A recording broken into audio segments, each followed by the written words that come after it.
င်္ဂလာပါ link ကြည့်ကနေပြီးတော့ပြန်လည်ကြိုဆိုပါရစေကျွန်တော်တို့ဒီ video လေးမှာတော့ theme installation နဲ့ပတ်သက်ပြီးတော့ရှင်းပြပေးသွားပါမယ် theme installation ကျွန်တော်တို့ e-commerce website က theme installation နဲ့ကျွန်တော်လုပ်ပါမယ်အဲဒီတော့ကျွန်တော်တို့ရဲ့ဒီ admin panel ကိုတစ်ချက်သွားလိုက်မယ်ဒီ user name password ကိုကျွန်တော်တို့ထည့်လိုက်မယ် okay ဒါကျွန်တော် admin panel ရောက်လာပြီပေါ့နော်ရောက်လာပြီဆိုရင်ကျွန်တော်တို့က theme installation လုပ်မှာဆိုတော့ပထမဆုံးကျွန်တော်တို့ appearance တွေကကျွန်တော်တို့ theme ကိုတစ်ချက်သွားဒီမှာတစ်ခါလေးနှိပ်လဲရတယ်เนาะဒီမှာနှိပ်လဲရတယ်ဒါပေမဲ့ကျွန်တော်တို့က new တက်ခေါ်ပြီးဖတ်လိုက်တာလို့ရှိရင် app သင်ဒီမှာကကျွန်တော်တို့ free theme တွေအများကြီးရှိတယ်ပေါ့เนาะဒါပေမဲ့ကျွန်တော်ကဒီ free theme တွေကိုမသုံးဘူးကျွန်တော်တို့မှာရှိတဲ့ theme တစ်ခုကိုသုံးမယ်အဲဒီတော့ကျွန်တော်ဒီမှာ upload သင် browse file ကျွန်တော်တို့ file ကိုချက်ကြည့်လိုက်မယ်ရေးသားလို့ရှိရင်ကျွန်တော် file လမ်းကြောင်းဒီမှာရှိတယ်ပြီးရင်ကျွန်တော်ဒီမှာဒီ package တွေပေါ့เนาะဒီ package တွေကိုကျွန်တော်ဖွင့်လိုက်မယ်ဖွင့်လိုက်ပြီးတော့ရှင်ကျွန်တော်ဒီမှာဒါလေးရှိတယ်အဲဒီတော့ကျွန်တော် open နှိပ်လိုက်အဲဆိုရင်ကျွန်တော်ဒီမှာ theme ကတရောက်လာပြီဆိုရင်ကျွန်တော်က install နှိပ်မယ်ပေါ့နော် install now ဒါဆိုလို့ရှိရင်ကျွန်တော်မှာရှိတဲ့ e-commerce theme လေးပေါ့နော်စတင်ပြီး installation လုပ်နေပါပြီ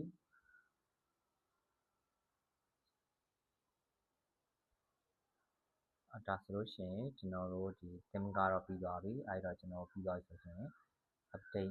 activate now လေးနှိပ်ပြလိုက်ပါဦးနော် activate လုပ်ပြရမယ် okay activate လုပ်လိုက်ပြီဆိုလို့ရှိရင်ကျွန်တော်တို့ဒီမှာ theme ကတော့ရောက်လာပြီဒါပေမဲ့ဘာတွေသင်ရဘာတွေ install လုပ်အောင်လဲဆိုတော့လိုအပ်တဲ့ကျွန်တော်ဒီ app on တွေသင်ရမယ် contact form တွေ elementor page data တွေပါကျွန်တော်သင်ရလိမ့်မယ်အဲ့တော့ဒီကလေးမှာတစ်ခါတည်းပြပေးထားတယ်ဒီမှာ install plugin ဆိုပြီးပါတယ်เนาะအဲ့တော့ကျွန်တော်ဒီမှာ install plugin ကိုချက်နှိပ်လိုက်ဒီမှာနှိပ်လဲရတယ်ဒီမှာနှိပ်လဲရတယ်ဒီမှာနှိပ်လဲရတယ်ပေါ့နော်အဲ့ဒီတော့ကျွန်တော်တူတူပဲကျွန်တော်ဒီမှာနှိပ်လိုက်မယ်နှိပ်လိုက်ပြီဆိုရင်ကျွန်တော်တူတဲ့ plugin တွေဒီမှာအကုန်လုံးပါတယ်ပြီးရင်ကျွန်တော် select all ပေါ့နော်အကုန်လုံးကိုရွေးမှာဆိုတော့ကျွန်တော်က plugin နှိပ်ပြီးရင် back action မှာ install နှိပ်မယ်ပြီးရင် apply ဒါဆိုလို့ရှိရင်တော့ဒီမှာအကုန်လုံးပါလာပြီပေါ့နော် installation သူစလုပ်နေပြီဒါကတော့နည်းနည်းလေးများတော့ခဏတော့စောင့်ပြရလိမ့်မယ်နည်းနည်းလေးတော့ဒီညာကြီးလည်းကြာလိမ့်မယ်ဒီနေရာမှာတစ်ခုလေးရှင်းပြပေးခြင်းလည်းကတချို့ plugin တွေကဒီမှာတစ်ခါ install လုပ်တဲ့ခါကျရင်တန်းပြီးတော့ဝင်တယ်ဒါပေမဲ့တချို့တော့ plugin တွေကကျတော့ဒီမှာတစ်ခါတန်းပြီးတော့မဝင်အဲ့လိုမဝင်တဲ့ခါမျိုးကြောင့်ကျွန်တော်တို့ကတစ်ခုချင်းစီသွားပြီးတော့ plugin ကနေပြီးတော့ install လုပ်ပေးဖို့တော့လိုပါတယ်okay အဲ့ဒါဆိုရင်ကျွန်တော်ဒီမှာချက်ကြည့်အောင်ကျွန်တော် installation လုပ်လိုက်တဲ့အချိန်မှာဘယ် plugin လေးတွေကပါမလာဘူးလဲဆိုတော့ကျွန်တော်တို့ဒီ Mercury add-on ဆိုတဲ့ plugin တစ်ခုပါမလာဘူးနောက်တစ်ခုကကြတော့ Revolution Cyber Revolution Cyber မပါလာဘူးဒီနေ့WP Bakery ကတော့ကျွန်တော်ပိတ်ပြီးတော့မထည့်တော့ဘူးဘာကြောင့်လဲဆိုတော့အပေါ်မှာကျွန်တော်တို့ဒီ Elementor ဆိုတဲ့ဥစ္စာကိုကျွန်တော် installation လုပ်ပြီးသွားပြီပေါ့နော်အဲ့တော့ကျွန်တော်ဒီ plugin ကိုသွားမယ် plugin သွားပြီးရှင်ကျွန်တော်တို့မှာ add plugin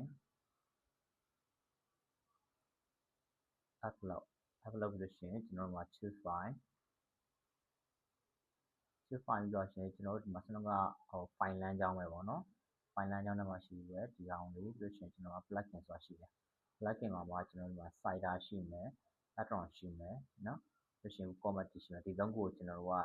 install ပြန်လုပ်ပြရမယ်ပေါ့နော်အဲဒီတော့ကျွန်တော် add-on လေးလည်း installation လုပ်မယ် file ရောက်လာပြီ install now ပုံမှန်ဆိုလို့ရှိရင်တော့စနက installation လုပ်ခဲ့တဲ့တစ်ခါတည်းပါမှာပေါ့နော်ဒီမှာတစ်ခါတည်းပါမလာပဲ error ရင်းနဲ့တက်သွားတဲ့အတွက်ကြောင့်မို့ကျွန်တော်တို့တစ်ခေါက်ပြန်ပြီးတော့ installation ကလုပ်ပေးတာ installation လုပ်ပြီးသွားရင် activate လုပ်ပေးရတယ်ပေါ့နော်အဲတော့နောက်တစ်ခု plugin upload plugin choose file ကျွန်တော်တို့ကဒီ Mercury ဆိုတော့ Revolution Cider ကိုကျွန်တော် install လုပ်မယ် install now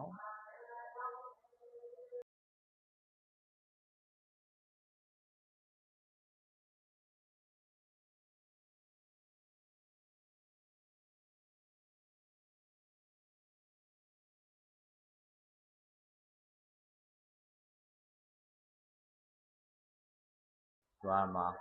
forward လေးသွားနေတယ်ပေါ့နော်ဒါကသူလုံးနေလို့ပြောချင်တာပါဒီတော့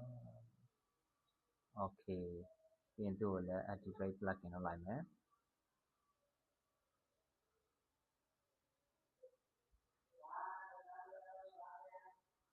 ပြီးရင်ကျွန်တော် add plugin upload choose file ပြီးရင်ကျွန်တော်တို့ဒီမှာပါရှိလဲ WooCommerce ပေါ့နော် WooCommerce install now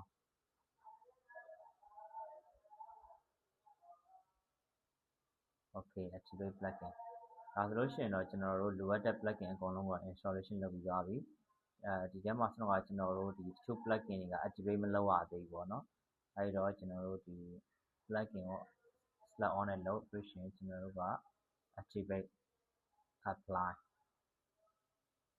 ဒါဆိုလို့ရှိရင်တော့ဒီမှာ activation အကုန်လုံးလုပ်ပြီးသွားပြီ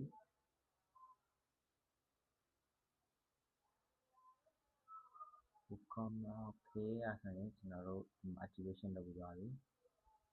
နော် missing app data okay ဒါဆိုရင်ကျွန်တော်ချက်ကြည့်မယ်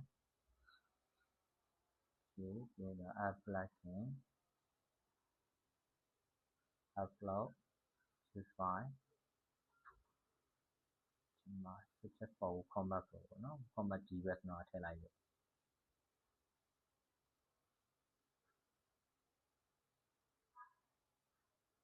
ဒီဒါဆိုရင်ကျွန်တော် activate plugin နော် refresh ဆက်လုပ်လိုက်မယ်အဲ့ဒါဆိုလို့ရှိရင်ကျွန်တော်ဒီမှာလိုအပ်တဲ့ plugin တွေတော့ကျွန်တော် install လုပ်ရှင်းပါပြီဒီ auto update တွေကျွန်တော်လုပ်ပြလိုက်မယ်နော်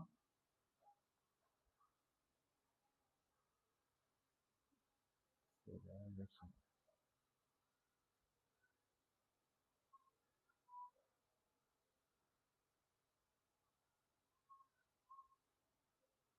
corner set ကိုကျွန်တော် auto update disable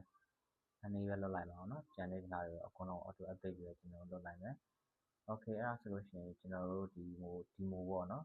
PRN ထဲမှာဆိုလို့ရှိရင်ပုံမှန်ကဒီမှာ demo ပေါ်တော့မှာဒီမှာတော့demo ပေါ်သေးဆိုတော့ကျွန်တော် demo သွားပြီးတော့ installation လုပ်မယ်နော် demo installation လုပ်မယ်ဆိုတော့ဒါလေးခဏပြလိုက်မယ် add plugin upload choose file ကျွန်တော်ဒီမှာ source demo importer လေးကိုကျွန်တော် installation လုပ်ပေးရမယ်ကျွန်တော် open install now ပေါ့နော်ဒီ demo install လုပ်တဲ့အခါကျတော့မှာဒီ demo ထဲမှာရှိရပဲ demo ကိုကျွန်တော်တို့က theme ကိုသုံးမလဲဆိုတာမှာပေါ်လာမှာပေါ့နော် okay အဲ့ဆိုရှင်ကျွန်တော်တို့ activate plugin ရလာပြီဆိုရင်ကျွန်တော် PRN တွေကိုတစ်ခါပြန်သွားမယ်ဒီမှာပေါ်လာပြီเนาะ import demo data ဆိုပေါ်လာပြီเนาะ import demo data အဲ့ဆိုရင်ကျွန်တော်တို့ကဆက်တော့ဟို page data အနေနဲ့ဒီ Elementor ရှိမယ်ပြီးရင် WP ရှိမယ်နော် WP ဘက်ကလို့ရှိမယ် WP ဆိုရင်ဒီတိုင်းလေးရှိမယ် Elementor ဆိုရင်ဒီတိုင်းလေးရှိမယ်ဘာကွာလဲဆိုတော့ဘာမှတော့မကွာဘူးတစ်ခုနဲ့တစ်ခုကဒီနှစ်ခုလုံးက page data တွေပဲကျွန်တော်တို့ကဒီ Elementor သုံးတာ Elementor နဲ့ friendly ဖြစ်တယ်ပေါ့နော် friendly ဖြစ်တော့ကျွန်တော်က Elementor ကိုသုံးမယ် okay အဲ့တော့ကျွန်တော်တို့ကဘယ်ဟာလေးကိုသုံးမလဲဆိုရင်ကျွန်တော်ဒီမှာကြည့်ရအများကြီးပဲရှိတယ်ပေါ့နော်ကိုကြိုက်တဲ့ဒီကို installation လုပ်လို့ရတယ်ကျွန်တော်ဒီ video လေးမှာတော့ကျွန်တော်ဘယ် demo import လုပ်မလဲဆိုလို့ရှိရင်အဲ့ဒါရင် marketplace ပေါ့နော်ကျွန်တော်ဒီ marketplace ရှိမယ်အဲ့ဒီ marketplace ကိုကျွန်တော် installation လုပ်ကြလိမ့်မယ် import okay ဆိုရင်ဒါလေးကတော့နည်းနည်းတော့ကြာတတ်တယ်ဗျာဆိုတော့ဒီမှာက honest ဖြစ်တယ်ပေါ့နော်ဒီလိုရတဲ့တပ်ပုံတွေကအများကြီး installation လုပ်မှာဆိုတော့နည်းနည်းကြာတတ်တယ်အဲ့တော့ကျွန်တော်ဒါလေးကို pause လေးခဏလုပ်လိုက်မယ်ပေါ့နော်import complete ပေါ့နော် site open နဲ့ new tab okay အဲ့ဒါဆိုရင်ကျွန်တော်ဒီမှာဝင်လာပြီပေါ့နော်ဝင်လာပြီဆိုတော့ကျွန်တော်တင်လိုက်တဲ့ demo ကဒီမှာရောက်လာပြီကျွန်တော်ဆက် mark theory လေးရောက်လာပြီပေါ့နော်ကျွန်တော်ဒါကို demo ဒီရောက်ကဟာလေးရတော့တမ်းမပေါ်သေးဘူးပေါ့နော်ပြီးရှင်တော့ဒီနဲ့ပေါ်လာလိမ့်မယ် ဒါဆိုရင်ကျွန်တော်တို့ဒီမှာက demo သွင်းတာကတော့လုံးဝ complete ဖြစ်သွားပြီအဲ့တော့ကျွန်တော်ဒီ video လေးမှာတော့ဒီ demo သွင်းတာကိုဒီလောက်နဲ့ပဲကျွန်တော်ရှင်းလိုက်မယ်